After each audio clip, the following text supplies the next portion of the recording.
আসসালামু আলাইকুম প্রিয় শিক্ষার্থীরা, আজকে আমি তোমাদের মৌলের পর্যাবৃত ধর্ম ও রাসায়নিক বন্ধনের 20তম লেকচারটা নিব। আজকের লেকচার জুড়ে আমরা আলোচনা করব হাইড্রোজেন বন্ধন। কেমন? এটা অনেক লম্বা একটা টপিকস। আজকের লেকচারটা বড় হলো আমি এই হাইড্রোজেন বন্ধনটা শেষ করব। কেমন? আচ্ছা, তাহলে প্রথমে আমি আসি, হাইড্রোজেন বন্ধন কি? আমরা জানি বিশেষ করে রাসায়নিক দিক থেকে বন্ধন হচ্ছে মূলত 4 প্রকার: আয়নিক বন্ধন, সমযোজী বন্ধন, সন্নিবেশ বন্ধন, দাতব্য বন্ধন। বিশেষ করে হাইড্রোজেন বন্ধন, ভ্যান ডার ওয়ালস বল, এগুলো রাসায়নিক বন্ধন না, এগুলো এক ধরনের দুর্বল আন্তঃনবিক আকর্ষণ বল, এক ধরনের দুর্বল আকর্ষণ বল। প্রকৃতপক্ষে হাইড্রোজেন বন্ধন কোনো রাসায়নিক বন্ধন না, কারণ হাইড্রোজেনের বন্ধন শক্তি একেবারে কম। সম্ভবত হাইড্রোজেনের বন্ধন শক্তি হচ্ছে 41.84 কিলোজুল, একেবারে কম তার বন্ধন শক্তি। তাহলে হাইড্রোজেন বন্ধনের সংজ্ঞাটা আমি একটু বলি যে হাইড্রোজেন যখন অধিক তড়িৎ ঋণাত্মক মৌলের সাথে, অধিক তড়িৎ ঋণাত্মক মৌলের সাথে বলতে ফ্লোরিন, অক্সিজেন, নাইট্রোজেন সংযুক্ত হয়ে সমযোজী যৌগ তৈরি করে বা সমযোজী যৌগের অণু তৈরি করে, ওই অণুগুলো সাধারণত পোলার হয়। অর্থাৎ ওই অণুগুলোর এক প্রান্তে আংশিক ধনাত্মক চার্জ আর এক প্রান্তে আংশিক ঋণাত্মক চার্জ হয়। আর এইরূপ অণুগুলো যখন পরস্পরের কাছাকাছি আসে, একটি অণুর হাইড্রোজেন প্রান্তের সাথে আরেকটা অণুর ঋণাত্মক প্রান্তের মধ্যে এক ধরনের বিশেষ আকর্ষণ বল সৃষ্টি হয়। এই বলটার নামই হচ্ছে হাইড্রোজেন বন্ধন। আমি আরেকটা ভাবে একটু দেখাচ্ছি। আবার বললাম, পানি যখন অধিক তড়িৎ ঋণাত্মক হাইড্রোজেন যখন অধিক তড়িৎ ঋণাত্মক মৌলের সাথে সংযুক্ত হয়ে সমযোজী অণু তৈরি করে, ওই সমযোজী অণুগুলো পোলার। আর এই পোলার অণুগুলো যে দুর্বল আকর্ষণ বল দ্বারা, অর্থাৎ একটার হাইড্রোজেন প্রান্তের সাথে আরেকটা অণু ঋণাত্মক প্রান্তের সাথে যে দুর্বল আকর্ষণ বলের মাধ্যমে অণুগুলো পরস্পরের সাথে সংযুক্ত থাকে, সেটাই হচ্ছে হাইড্রোজেন বন্ধন। দেখো, আমরা যদি পানির অণুর কথা বলি, পানির অণু একটি পোলার অণু। আমি জানি যে পানিতে আংশিক নেগেটিভ, আংশিক, অর্থাৎ পানির অণুগুলো যখন পরস্পরের কাছাকাছি আসে কি হয়, এভাবে অসংখ্য পানির অণু যখন কাছাকাছি আসে কি হয়, দেখো এই ধরো একটা হাইড্রোজেন প্রান্তের সাথে আরেকটা অণু তড়িৎ ঋণাত্মক প্রান্তের সাথে, এই যে ডট, হাইড্রোজেন বন্ধনটাকে ডট দ্বারা প্রকাশ করা হয়, এটার নামই হচ্ছে হাইড্রোজেন বন্ধন। আবার যদি আমি এসএফ এর কথা চিন্তা করি, এস কেমন, একটা এসএফ অণু আরেকটা এসএফ অণু আরেকটা এসএফ অণু যখন কাছাকাছি আসে, তুমি জানো এটা নেগেটিভ, এটা কি পজিটিভ, তখন তাদের সাথে কি একটা হাইড্রোজেন বন্ধন, আবার এটা নেগেটিভ আরেকটা হাইড্রোজেন আরেকটা পজিটিভ, এটার নামই হাইড্রোজেন বন্ধন। কেমন? এখন আমরা জানবো এই হাইড্রোজেন বন্ধনের যে শর্তগুলো। কেমন? হাইড্রোজেন বন্ধন আগে বৈশিষ্ট্যগুলো আমরা একটু বলি যে হাইড্রোজেন বন্ধনের কি কি বৈশিষ্ট্য আছে। কেমন? আচ্ছা, আমি একটু বৈশিষ্ট্য এক একটা করে একটু বলে দেই যে হাইড্রোজেন বন্ধনের বৈশিষ্ট্য। হাইড্রোজেন বন্ধন স্থির বৈদ্যুতিক প্রকৃতির দুর্বল প্রকৃতিক বন্ধন, অর্থাৎ এটা আয়নিক বন্ধনের ন্যায় স্থির তড়িৎ আকর্ষণ বল থাকে, তবে এটা দুর্বল প্রকৃতির বন্ধন। হাইড্রোজেন বন্ধনের শক্তি সাধারণত 41.84 কিলোজুল পার মোল অপেক্ষা বেশি হয় না। সমযোজী বন্ধন বহুগুণ বেশি শক্তিশালী। সমযোজী বন্ধন কিন্তু আমরা জানি 200 থেকে 418.4 কিলোজুল পার মোল পর্যন্ত। এই কারণে হাইড্রোজেন বন্ধনকে সত্যিকার অর্থে রাসায়নিক বন্ধন বলা যায় না। হাইড্রোজেন বন্ধনের উপস্থিতির ফলে সমযোজী যৌগের বিশেষ ধর্মের পরিবর্তন ঘটে, বিশেষ করে তাদের গলনাঙ্ক, স্ফুটনাঙ্ক ইত্যাদির পরিবর্তন ঘটে। সমযোজী বন্ধনের ন্যায় হাইড্রোজেন বন্ধনেরও দিক ধর্ম আছে। কেমন? হাইড্রোজেন বন্ধনের কারণে অণুসমূহের স্ফুটনাঙ্ক বৃদ্ধি পায়। তীব্র তড়িৎ ঋণাত্মক মৌলের মাঝে হাইড্রোজেন সেতু বন্ধন হিসাবে বিদ্যমান থাকে। হাইড্রোজেন বন্ধনের কারণে পানি সাধারণ তাপমাত্রায় তরল এবং নিম্ন তাপমাত্রায় কঠিন অবস্থা প্রাপ্ত হয়। কেমন? এছাড়াও হাইড্রোজেন বন্ধনের আরও কয়েকটা হচ্ছে, হাইড্রোজেন পরমাণুর সঙ্গে যুক্ত পরমাণুটির তড়িৎ ঋণাত্মকতার মান যত বেশি হবে, হাইড্রোজেন বন্ধন তত সবল হবে। হাইড্রোজেন বন্ধনের শক্তি দেখুন, এইচএফ বন্ধন অর্থাৎ হাইড্রোজেন ফ্লোরাইড যে হাইড্রোজেন বন্ধন, এটা সবচেয়ে সবল। তারপর হচ্ছে হাইড্রোজেন অক্সিজেন, তারপর হচ্ছে হাইড্রোজেন নাইট্রোজেন বন্ধন। কেমন? আর ফ্লোরিন অক্সিজেন নাইট্রোজেন তড়িৎ ঋণাত্মক মৌল যথাক্রমে তাদের তড়িৎ ঋণাত্মকতার মানগুলো আমরা জানি 4.1 আর কি 3.5 আর হচ্ছে 3। অর্থাৎ তাহলে আমরা মোটামুটি এই হাইড্রোজেন বন্ধনের কিছু বৈশিষ্ট্য পড়লাম। কেমন? এখন আসবো হাইড্রোজেন বন্ধনের শর্ত। কোন অণুগুলো সাধারণত বা কোন ধরনের সমযোজী যৌগগুলো, অর্থাৎ যাদের মধ্যে হাইড্রোজেন বন্ধন সমযোজী বন্ধন ঘটে, ওই সমযোজী বন্ধনের কোন যৌগগুলো সাধারণত হাইড্রোজেন বন্ধন গঠন করবে, আমরা একটু শর্ত জানবো। হাইড্রোজেন বন্ধনের শর্ত, এটা সবচেয়ে গুরুত্বপূর্ণ জিনিস হাইড্রোজেন বন্ধন বুঝতে গেলে। তাহলে দেখো, হাইড্রোজেন বন্ধন গঠনকারী অণুর মধ্যে কমপক্ষে একটি হাইড্রোজেন পরমাণু থাকতে হবে, যা অধিক তড়িৎ ঋণাত্মক মৌল ফ্লোরিন, অক্সিজেন, নাইট্রোজেনের সাথে যুক্ত হবে। অর্থাৎ হাইড্রোজেন যেই মৌলের সাথে যুক্ত হয়ে সমযোজী অণু গঠন করতে হবে, ওইটা অবশ্যই অধিক তড়িৎ ঋণাত্মক মৌল হতে হবে। তো আমরা একটু আগে বললাম অধিক তড়িৎ ঋণাত্মক মৌল হচ্ছে ফ্লোরিন, অক্সিজেন আর হচ্ছে নাইট্রোজেন। কেমন? 2 নম্বরে, তড়িৎ ঋণাত্মক মৌলের পরমাণুটিকে অবশ্যই আকারে ছোট এবং মুক্তজোড় ইলেকট্রন থাকতে হবে। অর্থাৎ হাইড্রোজেন যে অধিক তড়িৎ ঋণাত্মক মৌলের সাথে সংযুক্ত হবে, তার কি থাকতে হবে? তার মুক্তজোড় ইলেকট্রন থাকতে হবে এবং তার আকার ছোট হতে হবে। তো একমাত্র এই হাইড্রোজেন বন্ধনের যে শর্তগুলো, যে হাইড্রোজেন বন্ধনের যে 3টা শর্ত আমরা বললাম, একমাত্র 3টি পরমাণু হাইড্রোজেন বন্ধনের এই শর্তটা পূরণ করতে পারে। কারা কারা? ফ্লোরিন, অক্সিজেন আর হচ্ছে নাইট্রোজেন। এই 3টা মৌল কেবলমাত্র এই শর্তটা পূরণ করতে পারে।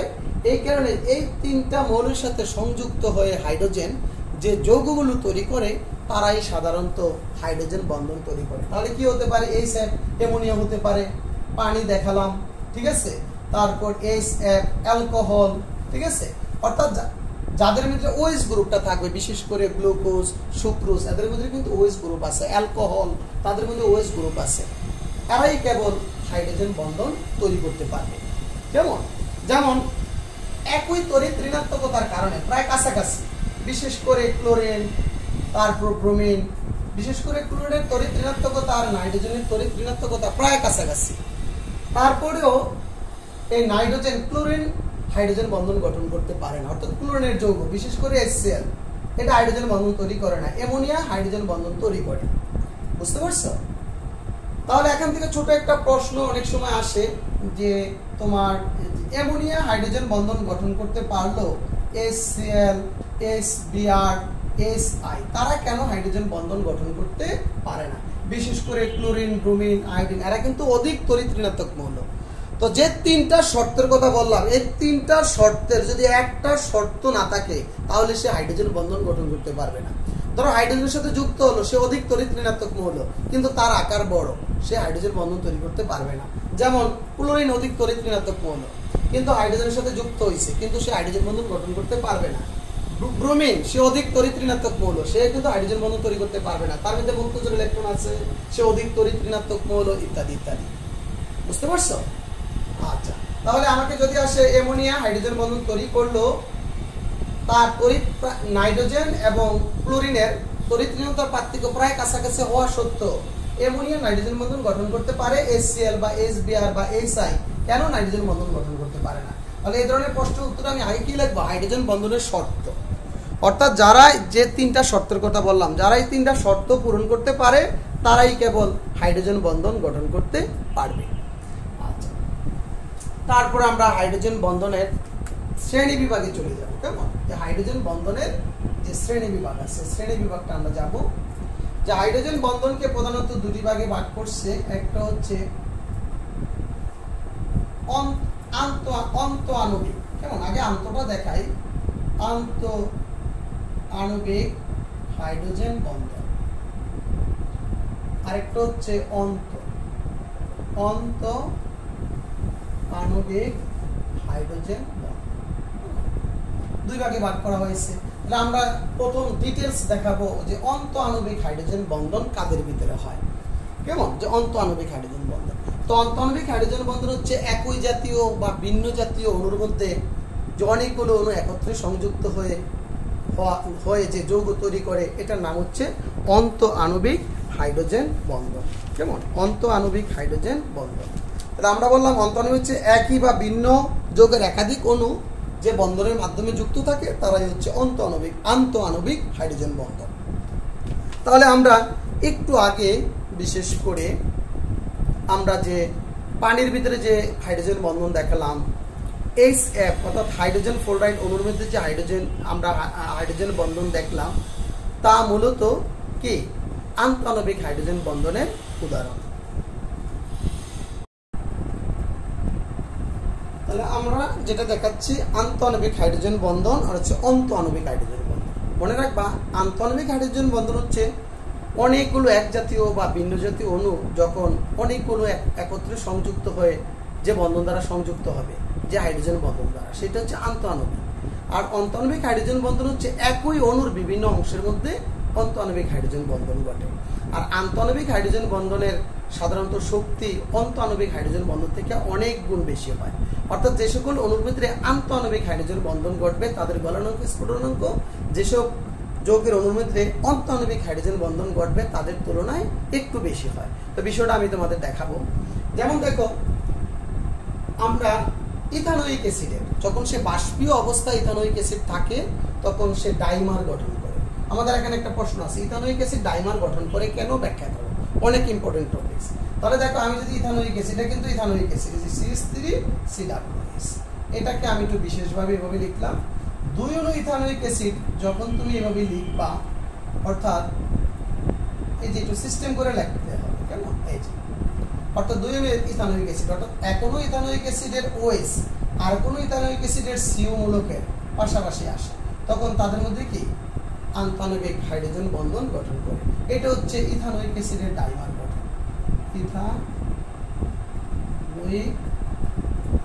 অ্যাসিডের ডাইমার গঠন। তাহলে কেন ইথানোয়িক অ্যাসিড ডাইমার গঠন করে? অর্থাৎ ইথানোয়িক অ্যাসিড বাষ্পীয় অবস্থায় যখন দুটি ইথানোয়িক অ্যাসিড পরস্পরের কাছাকাছি আসে, একটা ইথানোয়িক অ্যাসিডের OH মূলকের সাথে আরেকটা ইথানোয়িক অ্যাসিডের CO মূলকের মধ্যে এক ধরনের আন্তঃআণবিক হাইড্রোজেন বন্ধন গঠন করে, কেমন? আচ্ছা, এভাবে তারা ডাইমার রূপে বিরাজ করে। কিন্তু ইথানোয়িক অ্যাসিড আবার যখন সে তরল অবস্থায় থাকে, কেমন, তখন তাদের মধ্যে যে ডাইমার গঠনটা সেটা দেখো, একটু খেয়াল করো। ইথানোয়িক অ্যাসিড যখন তরল অবস্থায় থাকে, কেমন, আচ্ছা, তো তরল অবস্থায় থাকলে আমাদেরকে একটা বিশেষভাবে দেখাতে হবে। ইথানোয়িক অ্যাসিড যখন তরল অবস্থায় থাকে, অর্থাৎ CH3C, ধরো এদিকে দিলাম OH, তোমার ইচ্ছা তুমি কোনটা কোন দিকে দিবা। ধরো এ অণু এখনো ইথানোয়িক অ্যাসিড, একই সিস্টেমে দেখাবা। আর কোনো ইথানোয়িক অ্যাসিড কি OH-টা এদিকে দেখাবা, আর কি CO এদিকে, আবার আর কোনো ইথানোয়িক অ্যাসিড অর্থাৎ OH-টা এদিকে দেখাবা, আর CO। তখন দেখো এই যে তাদের মধ্যে আকর্ষণ বল, কেমন, এই যে একটার OH সাথে আরেকটা CO মূলকের মধ্যে। এটা হচ্ছে ইথানোয়িক অ্যাসিডের তরল অবস্থা, কেমন, ইথানোয়িক অ্যাসিডের তরল অবস্থা। তরল অবস্থা ইথানোয়িক অ্যাসিড এভাবে থাকে। অর্থাৎ অসংখ্য ইথানোয়িক অ্যাসিড পরস্পর কাছাকাছি কি করে, আন্তঃআণবিক বন্ধনের মাধ্যমে তারা কি যুক্ত থাকে, তারা আন্তঃআণবিক বন্ধনের মাধ্যমে যুক্ত থাকে। এই কারণে তাদের গলনাঙ্ক স্ফুটনাঙ্কের মানও বেশি থাকে। বুঝতে পারছো? আচ্ছা, তাহলে ইথানোয়িক অ্যাসিড এটা হচ্ছে তার তরল অবস্থা। পরীক্ষাতে সবচেয়ে বেশি আসে ইথানোয়িক অ্যাসিড কেন ডাইমার গঠন করে। তবে ইথানোয়িক অ্যাসিড বাষ্পীয় অবস্থা ডাইমার গঠন করে। তবে ওইটা ডাইমারও একটা আন্তঃআণবিক হাইড্রোজেন বন্ধন, আর যখন তরল অবস্থা থাকে তার ভিতরেও আন্তঃআণবিক হাইড্রোজেন বন্ধন থাকে, তবে গঠন প্রক্রিয়াটা একটু ভিন্ন, কেমন। আচ্ছা, অর্থাৎ তরল অবস্থা অসংখ্য। তাহলে তরল অবস্থায় ইথানোয়িক অ্যাসিডের সংকেত আমরা এই লিখতে পারি CH3COOH কি, অর্থাৎ অসংখ্য ইথানোয়িক অ্যাসিড পরস্পর কাছাকাছি থাকে। আচ্ছা, তাহলে এই ছিল মোটামুটি আন্তঃআণবিক হাইড্রোজেন বন্ধনের উদাহরণ। আমি আরো একটা বন্ধনের উদাহরণ দেখাই তোমাদের। একটা জিনিস একটু মনে রাখবা যে বেনজিনের এই যৌগটার নাম হচ্ছে, এই যৌগটার নাম হচ্ছে ফেনল, কেমন, এটার নাম ফেনল। যদি এই অবস্থায় একটা নাইট্রোমূলক থাকে, এটার নাম হচ্ছে অর্থ নাইট্রোফেনল, অর্থ নাইট্রোফেনল, ওকে। আর যদি এটা যদি এই অবস্থায় থাকে, এটাকে বলা হয় মেটা নাইট্রোফেনল, ওকে। যদি এটা এই অবস্থায় থাকে, এটার নাম হচ্ছে প্যারা নাইট্রোফেনল। যদি এটা এই অবস্থায় থাকে তখন এটার নাম হচ্ছে প্যারা নাইট্রোফেনল। বুঝতে পারছো? এখন বিশেষ করে ফেনলের মধ্যে আন্তঃআণবিক হাইড্রোজেন বন্ধন ঘটে। দেখো খেয়াল করো, অসংখ্য ফেনল অণু যখন পরস্পরের কাছাকাছি আসে, ধরো এটা একটা ফেনল অণু, আবার আরেকটা ফেনল অণু, তো খেয়াল করে বিষয়টা কেমন, আরেকটা ফেনল অণু, আরেকটা ফেনল অণু যখন কাছাকাছি আসে তাদের মধ্যে হাইড্রোজেন বন্ধন ঘটে। দেখো এই যে এটার সাথে এটা, এটার সাথে এটা তুমি চাইলে দেখাইতে পারো এটা পজিটিভ এটা নেগেটিভ, না দেখালে হবে। অর্থাৎ তাদের ভিতরে আন্তঃআণবিক হাইড্রোজেন বন্ধন ঘটে। বুঝতে পারছো? আচ্ছা, তাহলে আমরা আরেকটা জিনিস দেখাই, তাহলে এখান থেকে একটা প্রশ্ন আমরা দেখাবো যে অন্তঃআণবিক হাইড্রোজেন বন্ধন কি। অনেক সময় জ্ঞানমূলক আসে অন্তঃআণবিক, অর্থাৎ যখন কোন একটি যৌগের তার বিভিন্ন অংশের মধ্যে হাইড্রোজেন বন্ধন তৈরি হয়, এটা নাম হচ্ছে অন্তঃআণবিক হাইড্রোজেন বন্ধন। যেমন খেয়াল করো যে আমি কয়েকটা যৌগের দেখাবো তোমাদের বিষয়টা। এই যে যেমন এটা হচ্ছে একটু আগে আমরা বলছি, এটা হচ্ছে অর্থোনাইট্রোফেনল। অর্থোনাইট্রোফেনলে অন্তঃআণবিক হাইড্রোজেন বন্ধন ঘটে। কিভাবে ঘটে দেখো, এটাকে একটু আমাদের সিস্টেমে দেখাতে হবে।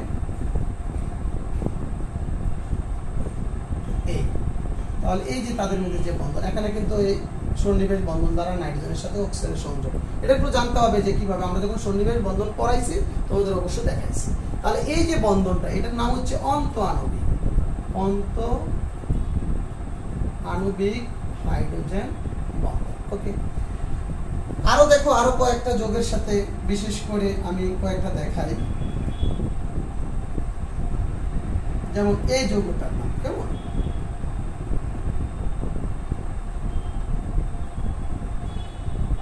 CHO আর এটা হচ্ছে OH। এটা সম্ভবত তোমার অন্তঃআণবিক হাইড্রোজেন বন্ধনের আরেকটা উদাহরণ দেখাচ্ছি।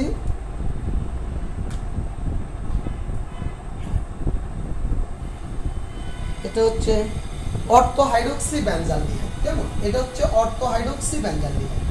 এটার নাম হচ্ছে অর্থোহাইড্রক্সি বেনজালডিহাইড। অর্থোহাইড্রক্সি বেনজালডিহাইড। এদের ভিতরে আন্তঃআণবিক হাইড্রোজেন বন্ধন ঘটে। কেন ঘটে একটু খেয়াল করো। যেমন এই যে CO মূলকটা, এটাকে আমরা এইভাবে লিখতে পারি, তখন তাদের মধ্যে কি এই যে অন্তঃআণবিক হাইড্রোজেন বন্ধন গঠন হয়। ঠিক আছে? আচ্ছা, আরো একটা আছে দেখো, আমরা এই যৌগটাকে বলি তোমার স্যালিসাইলিক অ্যাসিড। স্যালিসাইলিক অ্যাসিড, এদের মধ্যেও আন্তঃআণবিক হাইড্রোজেন বন্ধন ঘটে। কিভাবে দেখো, এই দুইটা গ্রুপের মধ্যে তোমাদের একটু দেখাই। অর্থাৎ এটা এইভাবে থাকবে, আর এখানে কি হয় তোমার O আর OS। ওকে, এই যে এদের মধ্যে হাইড্রোজেন বন্ধন ঘটে। তাহলে আমরা অনেকগুলো যৌগের মধ্যে অন্তঃআণবিক হাইড্রোজেন বন্ধন দেখালাম। অর্থোনাইট্রোফেনল, আর হচ্ছে তোমার অর্থোহাইড্রক্সি বেনজালডিহাইড, আর হচ্ছে স্যালিসাইলিক অ্যাসিড, এদের মধ্যে দেখালাম। কেমন? আচ্ছা, এখন এখান থেকে একটা প্রশ্ন হয় খুবই খুবই গুরুত্বপূর্ণ, তবে মনে রাখবা এই যে মেটানাইট্রোফেনল, কেমন, বিশেষ করে এই প্যারানাইট্রোফেনল যে যৌগগুলো দেখালাম, যেমন এটা হচ্ছে কি মেটানাইট্রোফেনল, এদের মধ্যে কখনো অন্তঃআণবিক হাইড্রোজেন বন্ধন ঘটে না, কারণ দুইটা গ্রুপ অনেক দূরে অবস্থান করে। মেটানাইট্রোফেনল এর ভিতরেও ঘটে না, এই অর্থের ভিতরেও ঘটে না। বুঝতে পারছো? এর ভিতরে কি ঘটে না, কোনো অন্তঃআণবিক হাইড্রোজেন বন্ধন ঘটার সুযোগ নাই, কারণ দুইটা অণু অনেক দূরে অবস্থান করে। বুঝছো? আচ্ছা, এখন এখান থেকে একটা প্রশ্ন আসে খুবই খুবই ইম্পর্টেন্ট, সেটা হচ্ছে অনেক ইম্পর্টেন্ট, 3 স্টারের প্রশ্ন। কেমন? অর্থোনাইট্রোফেনলের গলনাঙ্ক প্যারানাইট্রোফেনলের চেয়ে কেন বেশি? অর্থোনাইট্রোফেনল, দেখো অর্থোনাইট্রোফেনলে শুধু অন্তঃআণবিক হাইড্রোজেন বন্ধন ঘটে, একটা অণুর বিভিন্ন অংশের মধ্যে হাইড্রোজেন বন্ধন ঘটে। আর আমি যদি এটা ছিল ফেনল, আমি যদি এখানে নাইট্রোমূলকটা এই জায়গায় দিয়ে দিই, এটার নাম হয়ে যাবে কি, এটা হচ্ছে প্যারা নাইট্রোফেনল। আর প্যারা নাইট্রোফেনলের মধ্যে কি, এগুলো হচ্ছে আন্তঃআণবিক হাইড্রোজেন বন্ধন। তো আমরা জানি আন্তঃআণবিক হাইড্রোজেন বন্ধনে অনেকগুলো একত্রে অণু সংযুক্ত থাকে, যার কারণে তাদের আন্তঃআণবিক আকর্ষণ বল অনেক বেশি হয় এবং তাদেরকে গলাতে বা তাদেরকে বাষ্পীভূত করতে অনেক শক্তির প্রয়োজন। যার কারণে প্যারা নাইট্রোফেনলের গলনাঙ্ক এবং স্ফুটনাঙ্ক কার থেকে বেশি, অর্থো নাইট্রোফেনলের চেয়ে বেশি। কারণ অর্থো নাইট্রোফেনলের মাত্র একটা অণুর ভিতরেই বিভিন্ন অংশের মধ্যে হাইড্রোজেন বন্ধন ঘটে। এর ভিতরে আন্তঃআণবিক হাইড্রোজেন শক্তি অর্থাৎ আন্তঃআণবিক আকর্ষণ শক্তির মান খুব কম হয়, তাই অল্প তাপে এটা গলে যায় বা তারা বাষ্পীভূত হয়ে যায়। এই প্যারা নাইট্রোফেনলের এটা এভাবেও দেখাইছি কিছু কিছু বইয়ের ভিতরে, আবার কোনো কোনো বইও এভাবেও দেখাইছে, আমি দুটোই দেখাই, তুমি এভাবে দিলেও হয়ে যাবে। এটা গুসারের বইও দেখাইছে, আবার অন্য বইয়ের মধ্যে দেখাইছে, এইভাবেও তুমি দেখাতে পারো বিষয়টা। আগে হাজারি স্যারের বইয়ের ভিতরে ছিল এইভাবে, দেখো এইভাবে তুমি দেখাতে পারো। আচ্ছা, এটা হচ্ছে নাইট্রোমূলক, এটা নেগেটিভ। আবার একটা মূলক দেখালাম কেমন, এখানে নাইট্রো, তখন কি হয়, এই যে তাদের ভিতরে কি হয়, তাদের ভিতরে হাইড্রোজেন বন্ধনটা তৈরি হয়। তাহলে দুইটাই এভাবে তাদের মধ্যে কি হয়, এখানেও তাদের মধ্যে হাইড্রোজেন বন্ধন তৈরি হয়। তাহলে দেখো একটা এই যেটা প্যারা নাইট্রোফেনলের এইভাবে হাইড্রোজেন বন্ধন করতে পারে, এইভাবে হাইড্রোজেন বন্ধন করতে পারে, অর্থাৎ একটা নাইট্রোমূলক আর একটা ওএইচ মূলকের সাথে। আবার এদিকে একটা নাইট্রোমূলক আর একটা ওএইচ মূলক, এদিকে একটা ওএইচ মূলক আর একটা কি নাইট্রোমূলক। এভাবে তারা অনেকগুলো অণু পরস্পর সংযুক্ত থাকতে পারে। তাহলে অর্থো নাইট্রোফেনলের ভিতরে কি এভাবে হাইড্রোজেন বন্ধন, আন্তঃআণবিক হাইড্রোজেন বন্ধন, এভাবে আন্তঃআণবিক হাইড্রোজেন বন্ধন, যেভাবেই দেখাও না কেন তুমি দুই প্রকারই দেখাই দিতে পারো বা যে কোনো একটা প্রকার দেখালে হবে। যার কারণে অর্থো নাইট্রোফেনলের গলনাঙ্ক স্ফুটনাঙ্ক কার থেকে বেশি, অর্থো নাইট্রোফেনলের গলনাঙ্ক স্ফুটনাঙ্ক থেকে প্যারা নাইট্রোফেনলের বা মেটা নাইট্রোফেনলের গলনাঙ্ক স্ফুটনাঙ্কের মান বেশি হবে। আর যদি মেটা পরীক্ষাতে আসে, এই যে এটা মেটা অবস্থানে দিয়ে দিলাম, এই যে এটা মেটা, বুঝতে পারছো, এটা কোন অবস্থানে দিয়ে দিলাম মেটা। এই এখন যদি আসে মেটা নাইট্রোফেনলের গলনাঙ্ক স্ফুটনাঙ্ক অর্থো নাইট্রোফেনলের চেয়ে বেশি, এই যে এটা দিয়ে দিলাম, একই প্রশ্ন উত্তর হয়ে গেল। ওকে, তাহলে আমরা মোটামুটি ভাবে হাইড্রোজেন বন্ধনের শ্রেণী বিভাগটা বুঝলাম আমরা, যে হাইড্রোজেন বন্ধন প্রধানত দুটি ভাগে ভাগ করছে, অন্তঃআণবিক হাইড্রোজেন বন্ধন আর একটা হচ্ছে আন্তঃআণবিক হাইড্রোজেন বন্ধন। তাহলে আমরা এখন এই হাইড্রোজেন সংক্রান্ত বিভিন্ন ধরনের প্রশ্ন আমি দেখব। কেমন, আমি মোটামুটি 13টা না 13টা, এই 13টা প্রশ্ন আমি সাজাইছি। কেমন, আচ্ছা প্রথমেই আসো, অনেক অনেক ইম্পর্টেন্ট, এখান থেকে সবচেয়ে বেশি ইম্পর্টেন্ট যেটা 30 টার প্রশ্ন। কেমন, পানি তরল H2S গ্যাস কেন? সোজা কথা, যে সকল সমযোজী যৌগের মধ্যে হাইড্রোজেন বন্ধন তৈরি হবে তাদের গলনাঙ্ক স্ফুটনাঙ্ক বেশি এবং তারা পানিতে দ্রবীভূত হবে। আর যাদের ভিতরে হাইড্রোজেন বন্ধন ঘটবে না তারা অপোলার সমযোজী যৌগ হলো, তাদের গলনাঙ্ক স্ফুটনাঙ্ক কম, পানিতে তারা অদ্রবণীয়। এই শর্তের উপর ভিত্তি করে সবগুলো প্রশ্ন উত্তর হবে। আমি খুব দ্রুত দেখাবো যে পানি তরল H2S গ্যাস কেন। এক কথায় পানি হচ্ছে পোলার আর H2S অপোলার। যে পানিতে যে হাইড্রোজেন অক্সিজেন আছে তাদের তড়িৎ ঋণাত্মকতার পার্থক্য কত, অক্সিজেনের হচ্ছে 3.5, হাইড্রোজেন 2.2, তো কত আসে 1.3। যার কারণে পানি পোলার। তো পানির ভিতরে কি, পানির হাইড্রোজেন আংশিক পজিটিভ এবং অক্সিজেন আংশিক নেগেটিভ। যেহেতু তারা পোলার, তাই পানির অণুর ভিতরে হাইড্রোজেন বন্ধন ঘটবে। অসংখ্য পানির অণু যখন পরস্পরের কাছাকাছি আসবে তখন তাদের মধ্যে আন্তঃআণবিক আকর্ষণ বল বৃদ্ধি পাবে এবং অণুসমূহের দূরত্ব হ্রাস পাবে, অর্থাৎ আন্তঃআণবিক দূরত্ব হ্রাস পাবে, আন্তঃআণবিক আকর্ষণ বল বৃদ্ধি পাবে এবং তারা তরল হবে। বুঝতে পারছো? তাহলে আমরা পানির অণুর হাইড্রোজেন বন্ধন একটু একটা শুরুতেই দেখাইছি। কেমন, শুরুতেই দেখাইছি, আর মনে দেখানো লাগবে না। তারপরে একটু দেখাচ্ছি, ঠিক আছে। অসংখ্য পানির অণু যখন কাছাকাছি আসবে তাদের মধ্যে কি হাইড্রোজেন বন্ধন ঘটবে, আরো দেখাবো, ঠিক আছে। অপরপক্ষে H2S অপোলার, দেখো, অর্থাৎ হাইড্রোজেন বন্ধনের যে শর্ত তার মধ্যে কিন্তু সালফার পড়ে না, অর্থাৎ সে হাইড্রোজেন বন্ধন গঠন করতে পারে না, সে একটা অপোলার যৌগ, যার কারণে সে প্রকৃতিতে কি একক অণু হিসাবে এভাবে থাকে প্রকৃতিতে। কেমন, অর্থাৎ তার মধ্যে শুধু দুর্বল ভ্যান ডার ওয়ালস আকর্ষণ বল থাকে, যার কারণে সে গ্যাসীয়। যেমন আবার আসতে পারে পানির গলনাঙ্ক স্ফুটনাঙ্ক বেশি কিন্তু H2S এর কম কেন? একই ব্যাখ্যা, পানির মধ্যে হাইড্রোজেন বন্ধন ঘটে, H2S এর ভিতরে হাইড্রোজেন বন্ধন ঘটে না। পানির মধ্যে কি বন্ধন? আন্তঃআণবিক হাইড্রোজেন বন্ধন গঠন হয়। কেমন? ওকে।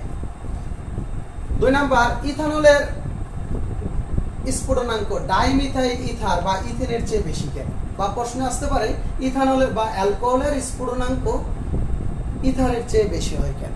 যাই হোক, প্রশ্নটা স্পেসিফিক আসে, ইথানলের স্ফুটনাঙ্ক ডাইমিথাইল ইথার বা ইথেনের চেয়ে বেশি হয় কেন? একই প্রশ্ন। দেখো, ইথানলের গাঠনিক সংকেত হচ্ছে এই CH3 CH2OH, বা এটাকে আমরা এভাবে লিখি C2H5OH, আর ডাইমিথাইল ইথারের হচ্ছে এটা হচ্ছে ডাইমিথাইল ইথার। এই দুইটার আণবিক ভর কিন্তু একই, যেহেতু এই দুইটা একটা আরেকটার সমান।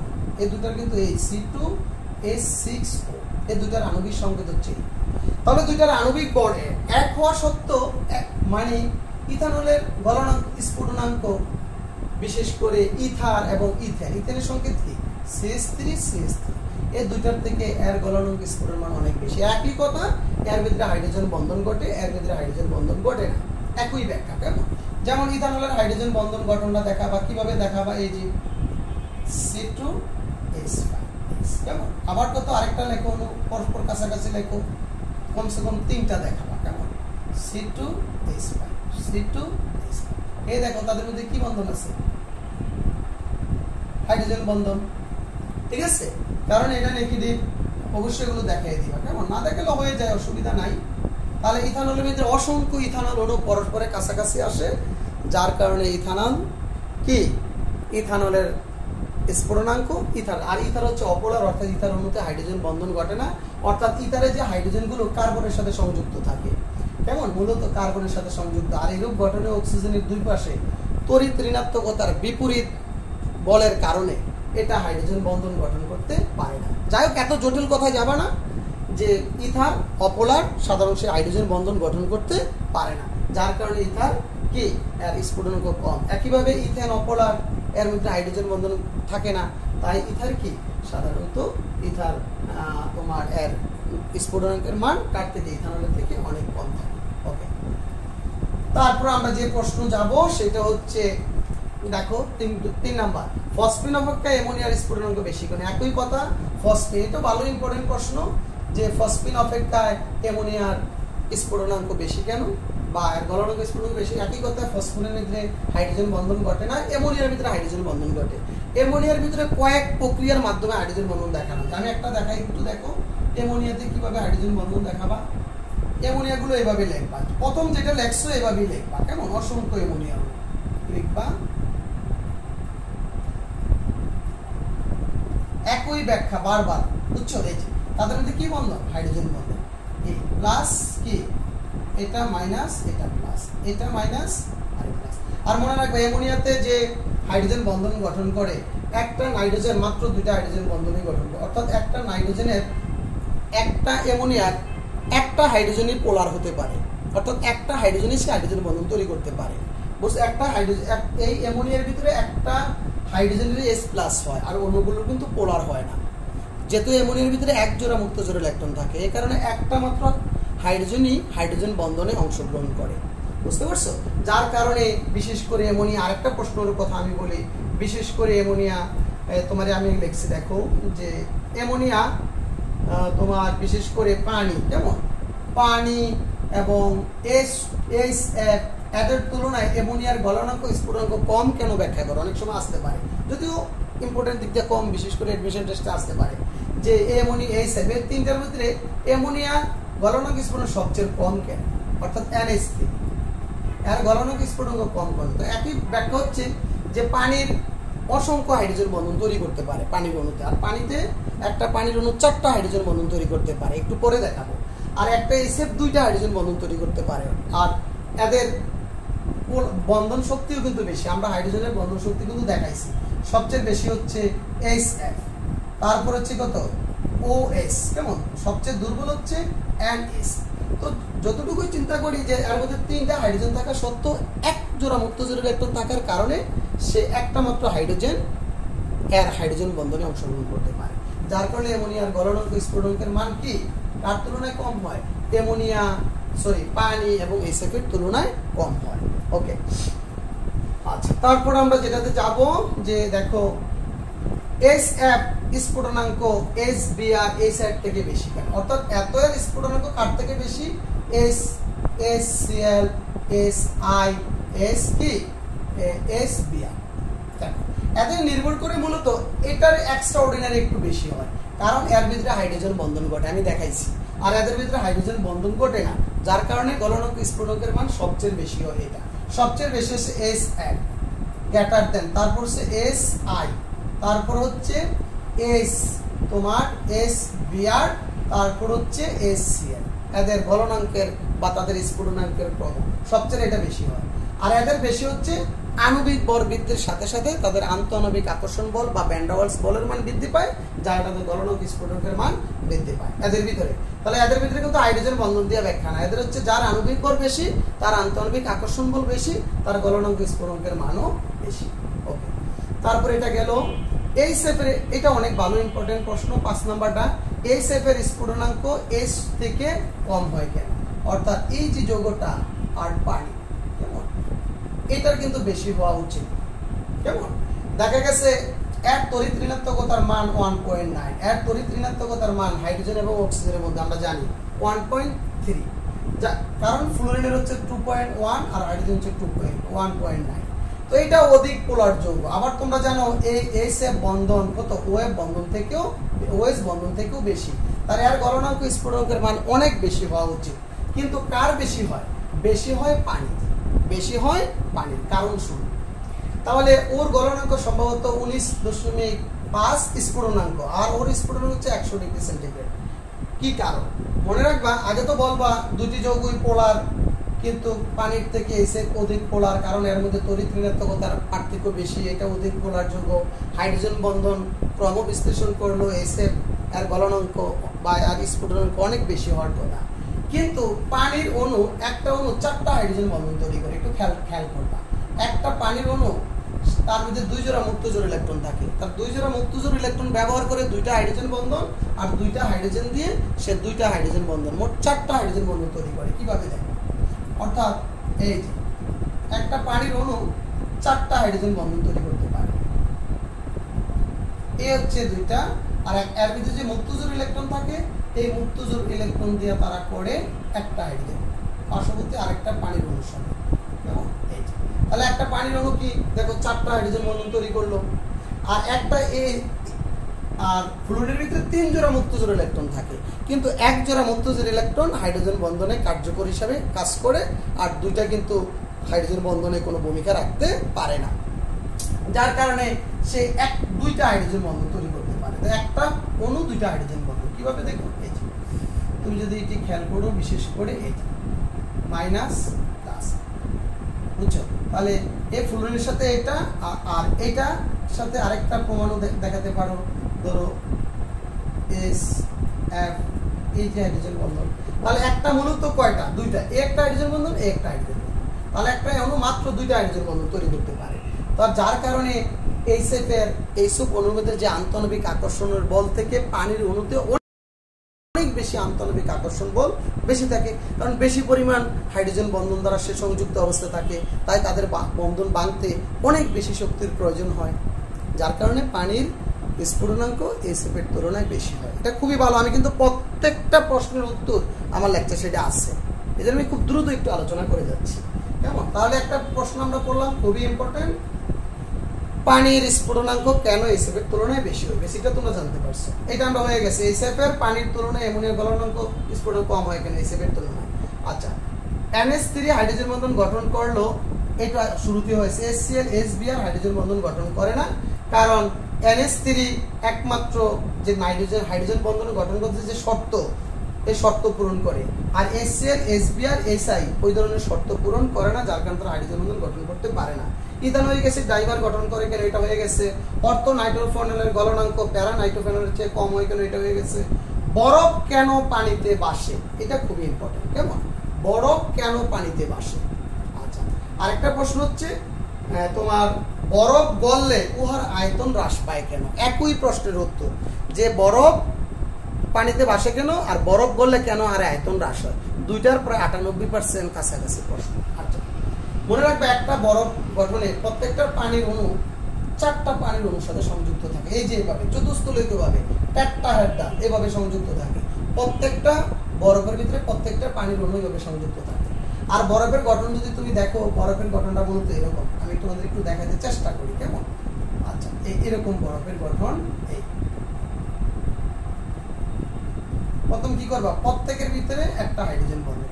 তুমি জানো একটা অক্সিজেন দুইটা হাইড্রোজেন বন্ধন তৈরি, দুইটা সমযোজী বন্ধন থাকে, কেমন? পানির সাথে। এই আরেকটা করে সমযোজী বন্ধন দেখাও, তাহলে পানির অণু হয়ে গেল, কেমন? অর্থাৎ একটা অক্সিজেন দুইটা সমযোজী বন্ধন তৈরি করে। ওকে, দেখানো। এরপর তাদের মধ্যে হাইড্রোজেন বন্ধন গুলো দেখাবো।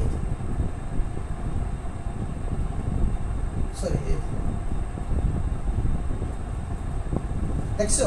আচ্ছা, তার ভিতরে এই যে আর এটা দেখাও, এই যে কারণ সে তো আরেকটা পানির অণুর সাথে, এই যে আরেকটা পানির অণুর সাথে, সে কি আরেকটা পানির অণুর সাথে, সে কি আরেকটা পানির অণুর সাথে।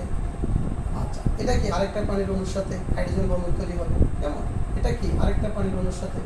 আচ্ছা, এই যে তাহলে একটা পানির অণু দেখো চতুস্থলক, তুমি যেদিকে চিন্তা করো এটা কিন্তু চতুস্থলক, খেয়াল রাখো। এই যে একটা, এই যে চতুস্থলকের মতো প্রত্যেকটা পানির অণু কি চতুস্থলক পাবে যখন থাকে, তার মধ্যে এই যে ষড়ভুজীয়, এর কিন্তু গঠনটা বেঞ্জিনের মতন। তখন পানি যখন বরফে পরিণত হয় তখন একটা পানির অণু চারটা হাইড্রোজেন বন্ধন তৈরি করে চতুস্থলকীয় ভাবে। এটা কিন্তু একটা চতুস্থলক গঠন, খেয়াল করো। এই যে একটা হেডাল, তাহলে এভাবে কিন্তু পানির অণুগুলো এখানে আছে। তো যখন এই পানির অণুগুলো পরস্পরের কাছাকাছি আসে, পানির অণুতে অসংখ্য ষড়ভুজীয় ফাঁকা বা হেক্সাগোনাল ফাঁকা জায়গার সৃষ্টি হয় পানির অণুতে, বুঝতে পারছো? এরকম বরফের ভিতরে এরকম অসংখ্য ফাঁকা জায়গা। তো যার কারণে পানি যখন বরফে রূপান্তর হয় তখন বরফের আয়তন, ফাঁকা জায়গার কারণে বরফের আয়তন বেড়ে যায়, ফলে আয়তন বাড়লে তার ঘনত্ব কমে যায়, যার কারণে বরফ পানিতে ভাসে। যেহেতু বরফের ঘনত্ব পানির ঘনত্ব থেকে কম, যার কারণে বরফ পানিতে ভাসে। আর যদি বলে বরফ গললে কেন আয়তন কমে যায়, এটুকু পর্যন্ত আসবে, এটুকু পর্যন্ত আইসা বলবা বরফ যখন গলে যায় তখন তাদের এই ষড়ভুজীয় ফাঁকা জায়গাটা কি আর থাকে না। তো ষড়ভুজীয় ফাঁকা জায়গা থাকে না, অণুগুলো আগের মতো কাছাকাছি আসে। অণুগুলো যখন পরস্পরের কাছাকাছি আসে তখন তাদের মধ্যে আন্তঃনবিক আকর্ষণ বল বৃদ্ধি পায়। আন্তঃনবিক আকর্ষণ বল বৃদ্ধি পাওয়ার কারণে তার আয়তন হ্রাস পায়। তার আয়তন হ্রাস পাইলে কি হয়ে যায়, তাদের ঘনত্ব, আয়তন হ্রাস পাইলে তার আকারটা কি হয়ে যায়, কমে যায়, অর্থাৎ তার আয়তনটা কমে যায়। যার কারণে বরফ গললে আয়তন কমে যায়, অর্থাৎ বরফ গললে তার ষড়ভুজীয় ফাঁকা জায়গা থাকে না, তার আয়তনটা কমে যায়। ওটুক ব্যাখ্যা দিয়ে কিন্তু এই কথাটা বলবা। আর এইটা চিত্রটা মাস্ট বি দিতে হবে, কেমন? এটা কিন্তু দিতে হবে। তাহলে আমরা এটাও গেল, বরফ কেন পানিতে ভাসে, বুঝতে পারছো? আচ্ছা, হাইড্রোজেন বন্ধন সমযোজী বন্ধনের মধ্যে পার্থক্য তোমরা একটু নিজেরা করে নিও, যে হাইড্রোজেন এবং সমযোজী বন্ধনের মধ্যে কি বেসিক্যালি পার্থক্য আছে, কেমন? আমি একটু এক নজর তোমাদের একটু দেখাই দেই যে হাইড্রোজেন এবং সমযোজী বন্ধন, এটা লিঙ্কন স্যারের বই হাইড্রোজেন বন্ধনটা সবচেয়ে ভালো লাগছে। তোমাদের যাদের কাছে লিঙ্কন স্যারের বই আছে একটু দেখে নিও। স্থির তড়িৎ আকর্ষণ বলের মধ্যে হাইড্রোজেন বন্ধন গঠিত হয়, অর্থাৎ দুর্বল স্থির তড়িৎ আকর্ষণ বল, যেহেতু একটা পজিটিভ প্রান্ত আর একটা নেগেটিভ প্রান্ত। আর ইলেকট্রন জোড় গঠনের মাধ্যমে সমযোজী বন্ধন গঠিত হয়। হাইড্রোজেন বন্ধন যৌগের ভৌত ধর্মের পরিবর্তন ঘটায়, সমযোজী বন্ধন রাসায়নিক পরিবর্তন ঘটায়। তারপর হাইড্রোজেন বন্ধন অপেক্ষাকৃত দুর্বল বন্ধন, সমযোজী বন্ধন অপেক্ষাকৃত অনেক শক্তিশালী বন্ধন, কেমন? হাইড্রোজেন বন্ধন অণু বা ভিন্ন অণুর মধ্যে গঠিত হয়, আর সমযোজী বন্ধন একই অণুর মধ্যে গঠিত হয়। ওকে, তাহলে আমরা আরো কিছু আরেকটা সারণী আমরা দেখলাম। দেখো এই সারণীটা তোমরা একটু দেখে নিও, যে যাদের মধ্যে হাইড্রোজেন বন্ধন উপস্থিত দেখো তাদের গলনাঙ্ক স্ফুটনাঙ্কের মান বেশি, আর যাদের মধ্যে হাইড্রোজেন বন্ধন অনুপস্থিত তাদের মধ্যে গলনাঙ্ক স্ফুটনাঙ্কের মান অনেক কম। বুঝতে পারছো? এই সারণীটা একটু দেখে নাও। ওকে, তারপর মোটামুটি আজকে আমরা লেকচারের প্রায় 80% চলে আসছি। তারপরে গেল অ্যালকোহল বা ইথানল পানিতে দ্রবণীয়, ইথার ইথেন পানিতে অদ্রবণীয়। এটা অনেক ইম্পর্টেন্ট প্রশ্ন, যে অ্যালকোহল পানিতে দ্রবণীয় কিন্তু ইথার বা ইথেন পানিতে কেন দ্রবণীয়? একটু আগে আমরা বলছি অ্যালকোহল এর স্ফুটনাঙ্ক ইথার বা ইথেন থেকে বেশি, আর এটা হচ্ছে অ্যালকোহল কেন পানিতে দ্রবণীয়, আর ইথার বা ইথেন কেন পানিতে দ্রবণীয় না। তো এইটার ব্যাখ্যাটা হচ্ছে যে সকল সমযোজী যৌগগুলো পোলার এবং হাইড্রোজেন বন্ধন তৈরি করে, বিশেষ করে ওই সকল সমযোজী অণুগুলো পানির অণুর সাথে যদি কার্যকর হাইড্রোজেন বন্ধন গঠন করতে পারে তারা পানিতে দ্রবীভূত। তাহলে যে সকল সমযোজী অণুগুলো পানির অণুর সাথে হাইড্রোজেন বন্ধনের মাধ্যমে যুক্ত হতে পারে তারা পানিতে দ্রবণীয়। যেমন অ্যালকোহল পোলার, অ্যালকোহল এবং পানির অণুর মাঝে হাইড্রোজেন বন্ধন গঠিত হয়। অ্যালকোহলের মাঝে HF এর সাথে অর্থাৎ যে সকল যৌগগুলো হাইড্রোজেন বন্ধন তৈরি করতে পারে তারাই কিন্তু পানিতে বিশেষ করে দ্রবণীয়। যেমন দেখো, যেমন অ্যালকোহল পানিতে দ্রবণীয় কেন? আমি যদি অ্যালকোহলের কথা লিখি, যেমন আমরা জানি অ্যালকোহলের সাধারণ সংকেত হচ্ছে ROH, যখন অ্যালকোহল আর ইথারের কথা বলবে, আর ইথারের সাধারণ সংকেত হচ্ছে ROR, বুঝছো? যেমন দেখো, এ একটা ইথার, এটা একটা অ্যালকোহল, তো এই অ্যালকোহলগুলো আর একটা পানির অণু কাছাকাছি আনবা, অর্থাৎ একটা অ্যালকোহল অণু একটা পানির অণু, একটা অ্যালকোহল অণু আর একটা পানির অণু। ওকে, তাহলে কিও দেখো তাদের মধ্যে হাইড্রোজেন বন্ধন, বুঝতে পারছো? আর এদিকে পুলগুলো যদি দিতে চাও দিয়ে দিও, কেমন? আমি আর সময়ের কারণে দিলাম না।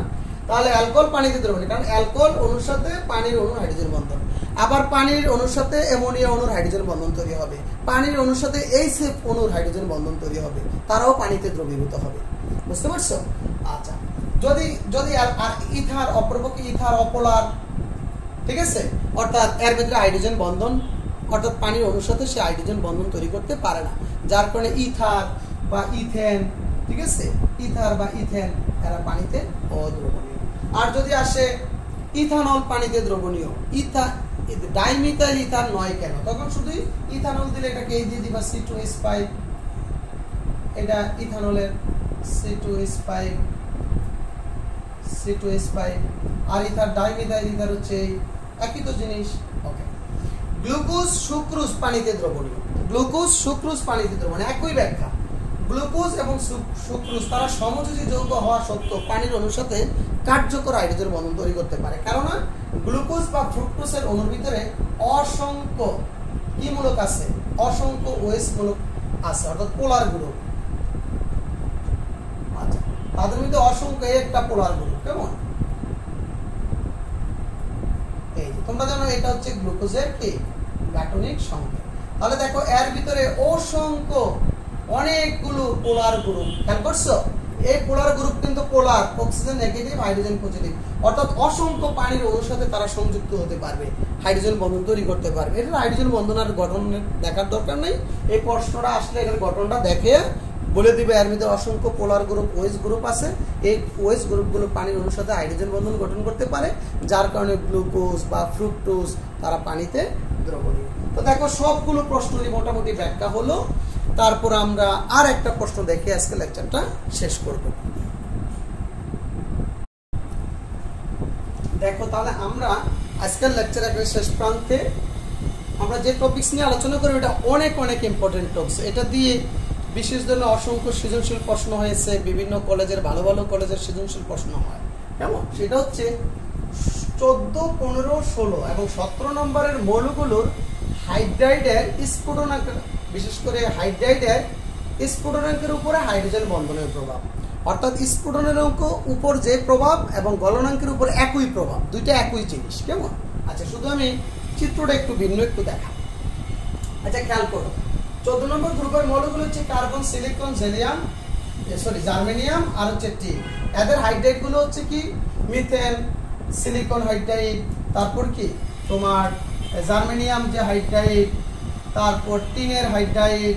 ওকে, আচ্ছা, তো এগুলো দেখো, আমি যদি এই 14 নম্বর গ্রুপের মৌলগুলোর যদি গলনাঙ্ক জাস্ট আমরা যদি কি করি, তাদের গলনাঙ্কের গ্রাফটা, স্ফুটনাঙ্কের গ্রাফটা দেখি, দেখো মিথেন থেকে সিলিকনের হাইড্রাইডের বেশি, তারপর জার্মেনিয়াম হাইড্রাইডের বেশি, টিনের বেশি। এটার কারণ হচ্ছে যে বিশেষ করে আণবিক ভর বৃদ্ধির সাথে সাথে মৌলসমূহের গলনাঙ্ক আন্তঃনবিক আকর্ষণ বল বৃদ্ধি পায়, ফলে তাদের গলনাঙ্ক স্ফুটনাঙ্কের মানও বৃদ্ধি পায়।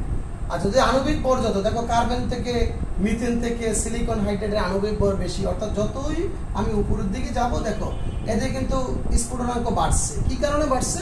তাদের আণবিক ভর বাড়ছে। আণবিক ভর বাড়লে তাদের গলনাঙ্ক স্ফুটনাঙ্ক বাড়ে।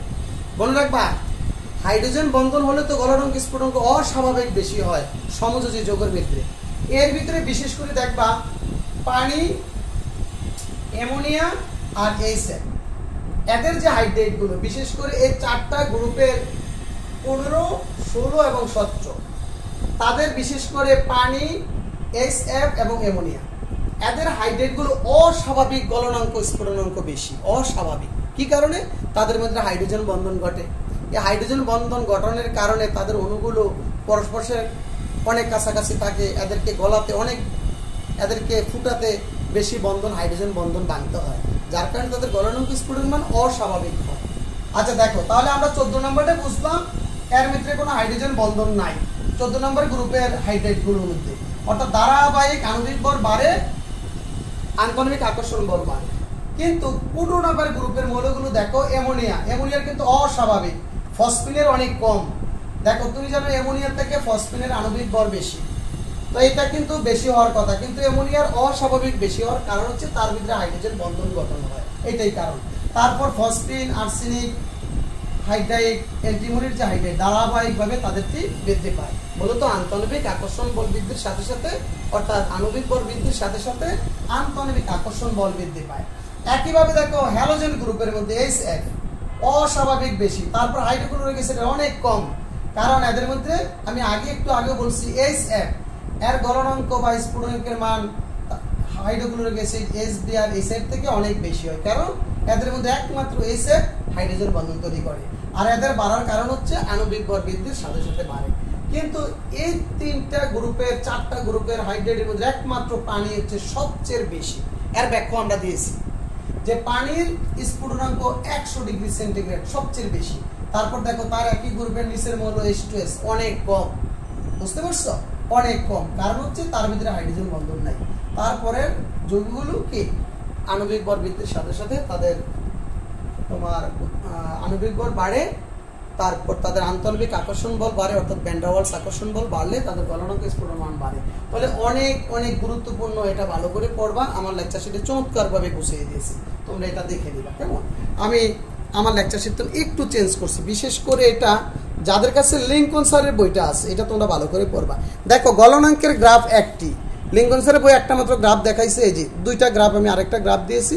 দেখো এটা হচ্ছে -200 ডিগ্রি, 100, আর হচ্ছে 0 ডিগ্রি। আমরা জানি পানির গলনাঙ্ক সর্বোচ্চ 0 ডিগ্রি। তো একই ব্যাখ্যা কেমন, শুধু গলনাঙ্কের জায়গায় ওইটার স্ফুটনাঙ্কের ব্যাখ্যা দিই। স্ফুটনাঙ্ক আসলে এই গ্রাফটা দিবা, আর গলনাঙ্ক আসলে এই গ্রাফ দিবা, আর বাংলা কথা সব এক। তাহলে বাংলা কথাগুলো একটু দেখে নাও চমৎকারভাবে, বিশেষ করে লিঙ্কন স্যার এটা ভালো লেখছে কেমন, গৌ স্যারও বেশি একটা ভালো লেখে নাই, জটিলভাবে লেখছে। গৌ স্যার আর হাজারি স্যার এটা প্রায় কাছাকাছি, কিন্তু লিঙ্কন স্যার মানে একটা সাধারণ ভাষা দিয়ে, সহজ ভাষা দিয়ে উনি উপস্থাপনা করছে। আমি এটা এই মুহূর্তে আমার লেকচার শিট থেকে চেঞ্জ করে আমি এইটা এখন থেকে মানে এই টপিক্সটা অ্যাড করবো কেমন পরবর্তী শিটগুলোতে। তো তোমরা একটু দেখে নাও, এই জন্য আমি একটু আস্তে ধীরে ধরে রাখছি কেমন। ওকে, তাহলে মোটামুটি তারপর তোমরা যে জিনিসগুলো পড়বা, আর এখানে তেমন কিছু নাই। তোমরা হাইড্রোজেন বন্ধনের গুরুত্ব, এটার আমার পরে দেওয়ার কেমন কিছু নাই। তোমরা হাইড্রোজেন বন্ধনের গুরুত্বটা যে যে বই থেকে চাও করে নিতে পারো। আমি হাইড্রোজেন বন্ধনের গুরুত্ব এক কথায় কি বলবো, আমাদের পৃথিবী দেখো, এই পৃথিবীর সৃষ্টির মূল রহস্য হচ্ছে পানি। পানি না থাকলে পৃথিবীর কোনো কিছু, অর্থাৎ কোনো জীবের স্পন্দন সৃষ্টি হতো না। যদি পানি না থাকতো কোনো কিছু সৃষ্টি হবে না, বুঝতে পারছো? তো পানির মূলত কারণ হচ্ছে হাইড্রোজেন বন্ধন। তো যদি পানি সৃষ্টি না হতো, আমরা তোমরা সৃষ্টি হতো না, অর্থাৎ আমাদের দেহটা কি মূলত 90% পানি। যদি পানি সৃষ্টি না হতো, আমার দেহই সৃষ্টি হতো না। তাহলে পানির একমাত্র তরল হওয়ার কারণ হচ্ছে পানির অণুগুলোর মধ্যে, আমি যদি একটা পানির অণু বলি এটা গ্যাস, আর প্রকৃতপক্ষে পানির সংকেত হচ্ছে H2N যখন তরল অবস্থা, এটা হচ্ছে তরল, পানির তরল অবস্থা, আর এটা হচ্ছে পানির গ্যাসীয় অবস্থা। তো পানি যদি হাইড্রোজেন বন্ধন না হতো, পানি গ্যাসীয় অবস্থায় থাকতো, তাহলে পৃথিবীর কোনো কিছুই সৃষ্টি হতো না। আমাদের দেহে যে বায়ু অণুগুলো, DNA, RNA, বিশেষ করে প্রোটিন, ঠিক আছে, যা কিছুই বলো না কেন সব কিছুর মূল রয়েছে হাইড্রোজেন বন্ধন। তো যদি হাইড্রোজেন বন্ধন না হতো না, পানিও হতো না। তো আমরা জানি পানির অপর নাম জীবন।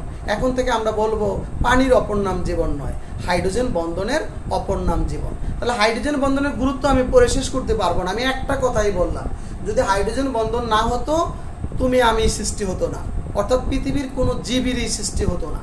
জীব কি, কোনো জীব, উদ্ভিদ সবকিছুই পানির উপর নির্ভরশীল। তো এইটাই আমি বুঝাতে চাইলাম, অর্থাৎ হাইড্রোজেন বন্ধনের কত গুরুত্ব। যে যে বই পড়ো বা আমার লেকচার শিটেও আছে, তোমরা এখানে হাইড্রোজেন বন্ধনের গুরুত্বগুলো তুমি একটু জানার জন্য দেখে নিও কেমন।